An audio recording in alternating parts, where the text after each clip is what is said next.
As long as it shows the preferences, I think we got looking at that.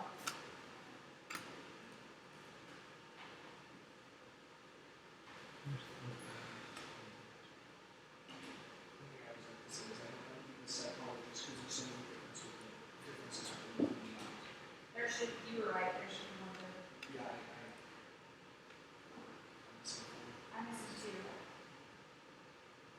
There should be one there. I just like, we just have that.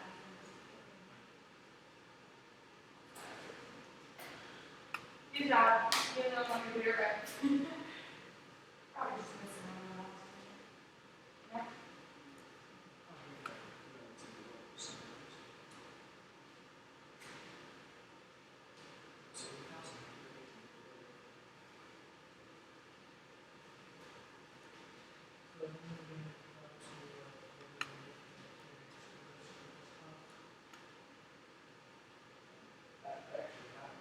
Once we get to a more, I would contact the principal about the possibility of issues and I'd love to science figure out. I talked to her, she said we do that. You went to our top? I went to Eustace, and I You live went to what? Eustace Farm. It's south of Rosa. It's obscure. How far is it? It's about 50 minutes from here, but I'm still living in Rosa. Oh, so you drive here or anything? Yeah, because I calculated it out, and but I calculated it out, and with gas, since I relatively good gas, it's cheaper. Yeah. Yeah, if there isn't that weather, I have 14 snow days to save, so all the time. You're good with money, that's fine. Some people just. Yeah. Yeah, I figure out why they can't afford themselves in, because I have someone who drives me to school to college. Oh, if you're talking about for the use thing, I was talking about for you or something you can apply. Yeah, that was I think we're gonna do it as a group. oh, yeah. I was just saying if you were. But if we do need something- to drive, you could drive to your own business. Yeah, that's, If we end up doing that. but that I just doesn't don't make a know. lot of sense since I mean, And if I have to go there, I mean. because I'd be the closest one there. I just kind of thought of that as if we do individual stuff. We do it. Are you guys done? Socks are different. Yeah, I understand. All right. My socks are different color than that. Tell me what you learned from this activity. I think we just kind of all confirmed like what we thought about ourselves a little bit, but like a deeper meaning. Yeah, I will say there were quite a few questions that I struggled on because I had to think it over and over and over again, so that could skew my results. And some of them I could have tied my idea, like how I would have responded to it. So I don't think it's extremely accurate to what we actually are, but it shows a good trend of what we are most likely. I agree, because some of the ones I was like, I don't know. These questionnaires are usually that way. Can you think of a reason why they would design them this way? Because they're used for a general audience. And That's part of it. to single out the major parts of what you actually. So whenever you're trying to figure out something, whenever you're trying to do any kind of experiment, really, there's always bias. Always. Doesn't matter what kind of experiment it is. It could be measuring the length of a peanut, and there's going to be bias. Somewhere, somehow, the results will be affected by the measurement itself. Okay? And to reduce that effect, you have to sometimes go to great lengths to kind of, it's almost like you're confusing the measurement. You have to go to great lengths to make sure that that measurement is not biased, right? And you'll never pull all the bias out of the measurement. It will never happen. If you're doing something like physics or chemistry or biology or something like this, the way to do that is fairly straightforward because usually your subjects are not intelligent. Like in physics, you're studying an atom, it has no intelligence. In chemistry, if you're studying a solution, it has no intelligence. In biology, it's a little bit different because animals have a very small amount of intelligence, but still usually not much. So it makes it obvious what you need to do to kind of get rid of that. When you're dealing with humans, they're intelligent. And whether or not they know they're biasing the experiment, they are. So you have essentially two problems with that. You have unaware human subjects that are unaware, but are biased anyway because they're just doing what they do. And then you have students that realize what's happening. They realize what this test or this measurement is all about, and they bias it intentionally. That happens all the time.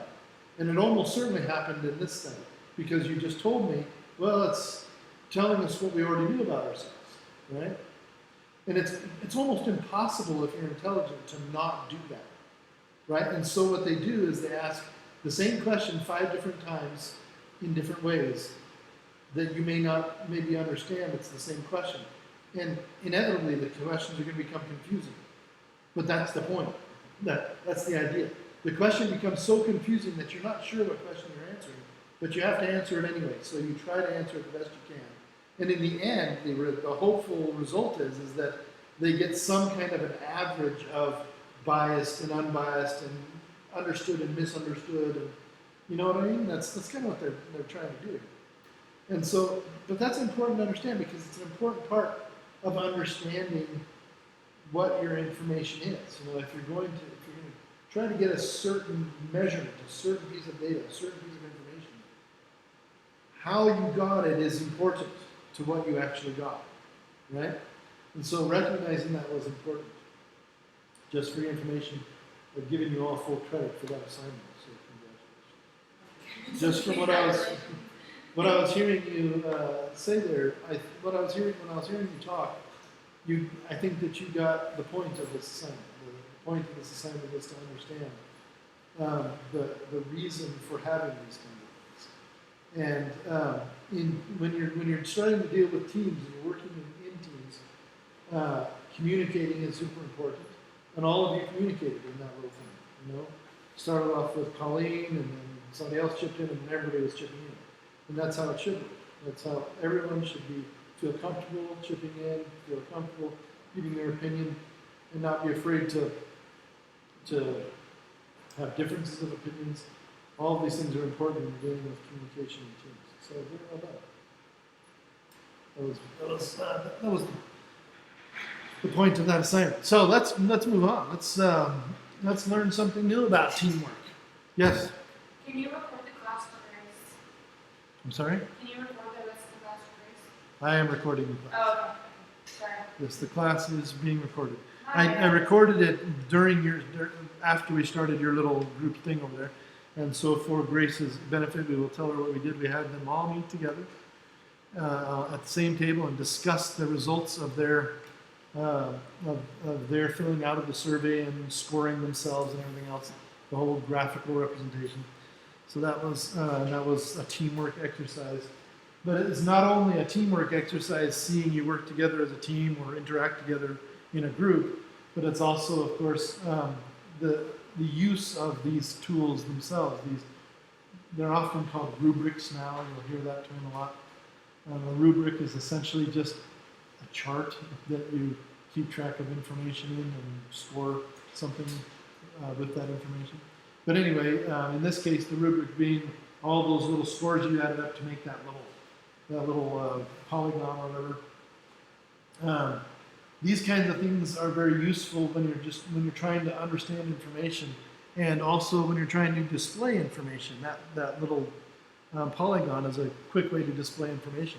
And in fact, you can overlay those polygons. You could take all 4 of your polygons, overlay them, and see what this team is going to be like. You know, and that's kind of the idea here, is that we try to create some way to represent information that is not easy to represent. Personalities are not easy to represent, and this test is by no means a perfect indicator of how your brains work, right? It's just a kind of like a little reconnoiter, right? It just gives us a little peek at what your brains might work like. But they can be used, and the more of it you do, and the more of them you have, the more information you can kind of glean from them. Now, there is such a thing as reaching too far with your data.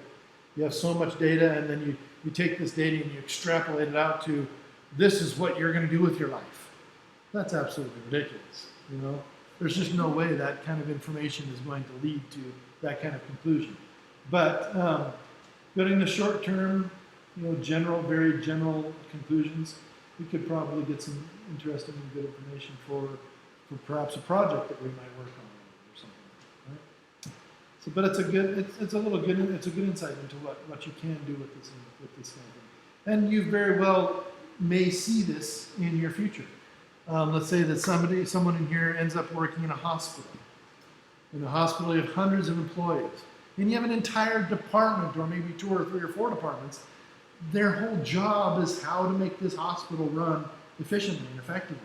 You have the HR department, you might have an efficiency department, you might have an operations department. And all these departments do, none of them really have medical degrees usually. Most of them are like business and psychology and all these other things where they're trying to, psychology is not medical, psychiatry.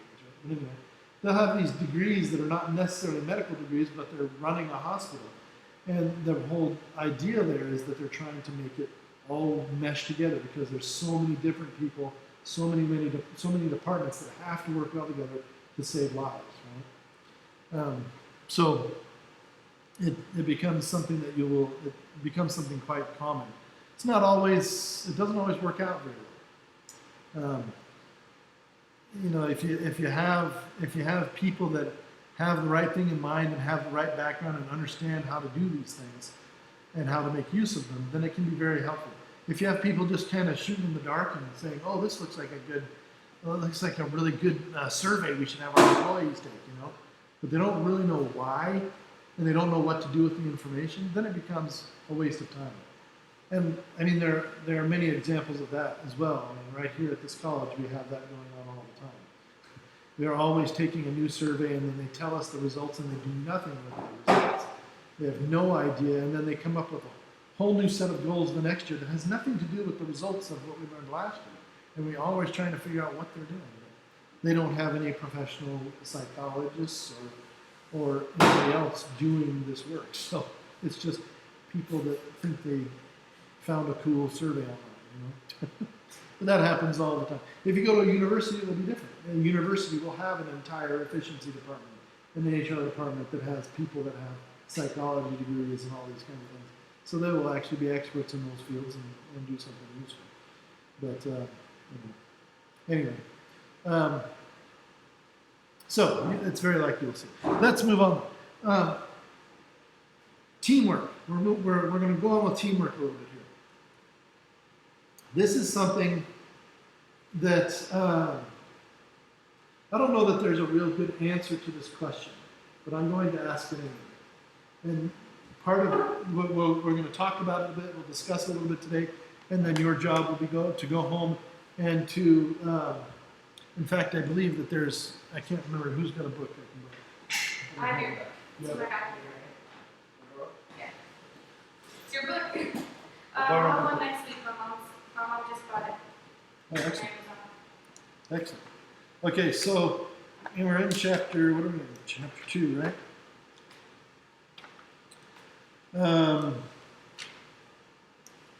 The end of chapter 2, if I remember correctly, there is no, there isn't. That's okay. We'll make our own problem. Okay, so we're going to make an assignment here. I'll put it into my open math really quick. The assignment is going to be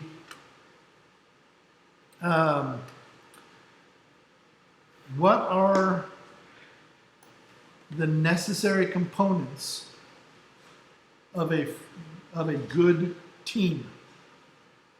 What do you need in a team to make it really work? Now we're going to discuss this. There's a lot of answers, and I don't think there's a right answer, quite honestly. I think that the answer depends heavily on many details, like what kind of team are we talking about? What is the goal of the team, so on and so forth. Who is on this team? But what we'll call this, what makes a team? And your job when you go home is to take and you can take notes during this discussion. I would highly recommend it because it will help you as you're doing your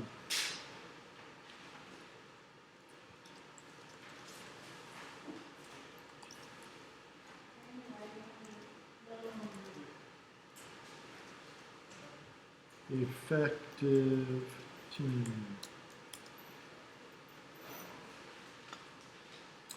We'll make this a homework problem here somewhere. Assignments. Grade assessment. And we will put a question in there. Examples.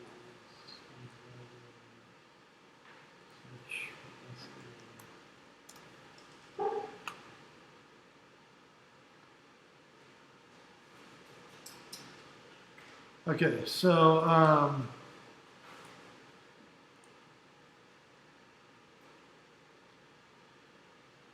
let's see. I'm going to put in a let's see.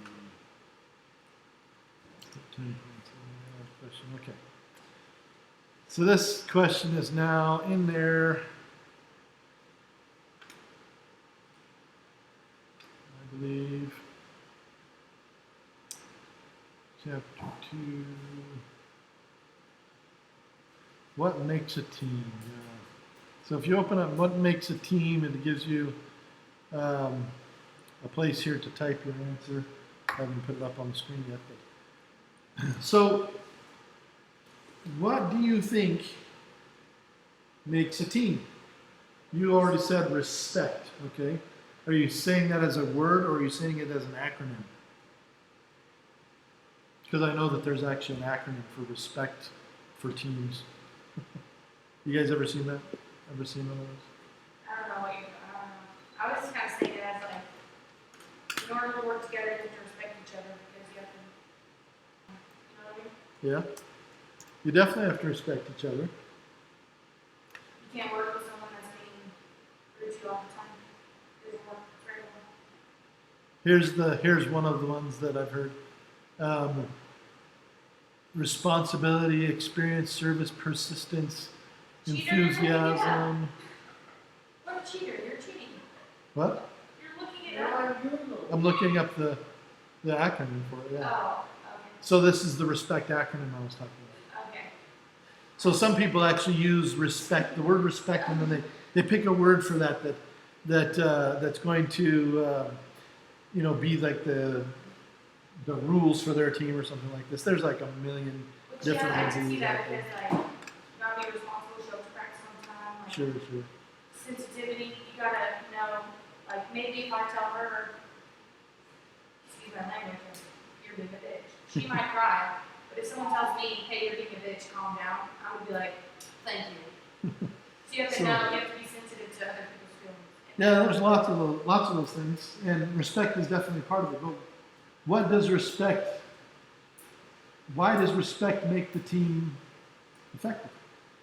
Because you would know each team member's strengths and weaknesses, what they can do, what they can't, what they can take, and what they cannot. Okay. Anything else? Being able to work together coherently without having constant headbutts or constantly coming upon obstacles based on each other. Okay. Not respecting. Anything Yeah, else? like, if someone's gonna sit there and disrespect me, it's gonna make me not like them. So I'm not gonna be on board. Like if she's sitting here like really pissing me off because she's disrespecting like me as a person, I'm gonna be like, excuse my language again. I'm gonna be like, fuck her, I'm going somewhere else because I ain't dealing with that. You know what I mean? Yep. Please tell So- me that you don't. So- So here's what I'm hearing is that respect helps with intercommunication within the team, right? Helps us to collaborate, helps us to interact, helps us to communicate without friction, right? And that's all extremely important. What if I told you that it is a well-known fact a well-known fact that almost every successful leader in the history of the world has been an absolute jerk.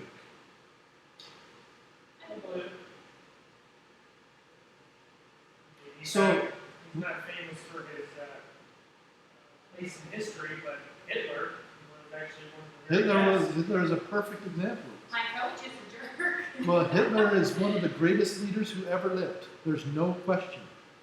Hitler was one of the greatest leaders who ever lived. And if you think the guy was a nice guy, my goodness, I don't know where you've been in your whole life.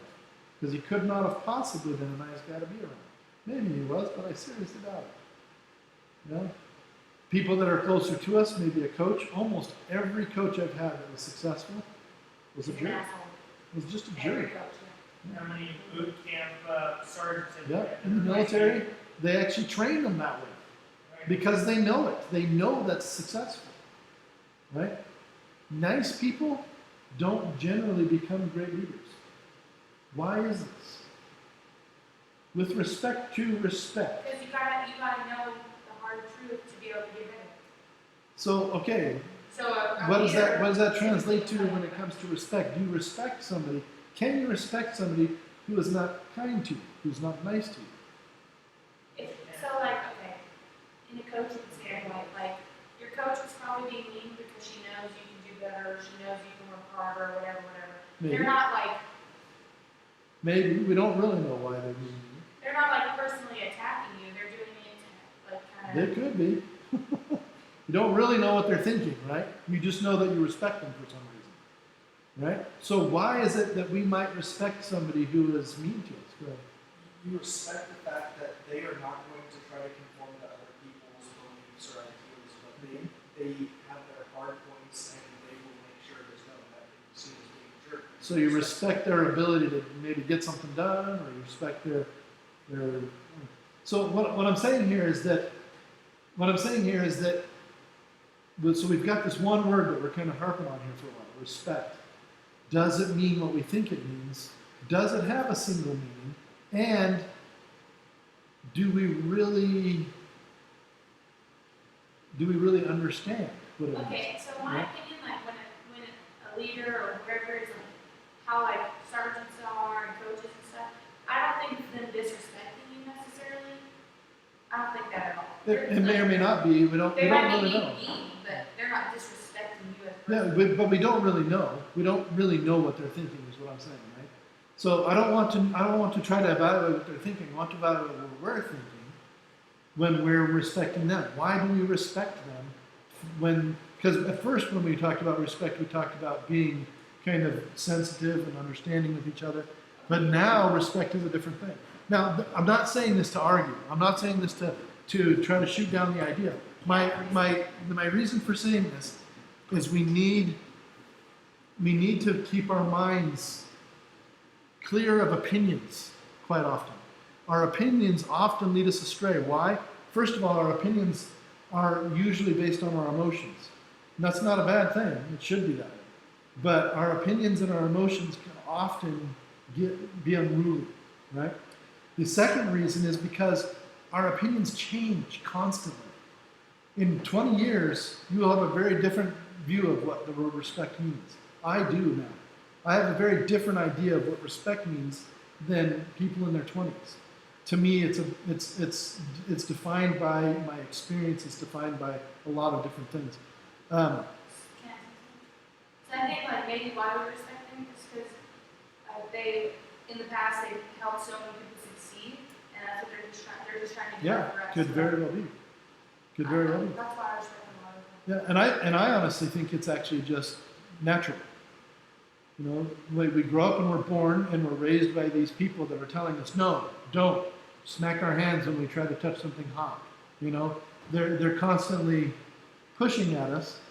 They're our parents. Our parents are not necessarily nice to us all the time, and if they are, they're probably not very good parents, because parents have to be the enforcers often, all the time, especially when the child becomes a teenager, right?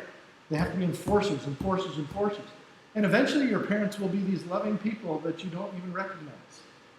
You know, when you're in your 40s and they're in their 70s or something, they will be something very different. My parents are something very different than they used to be.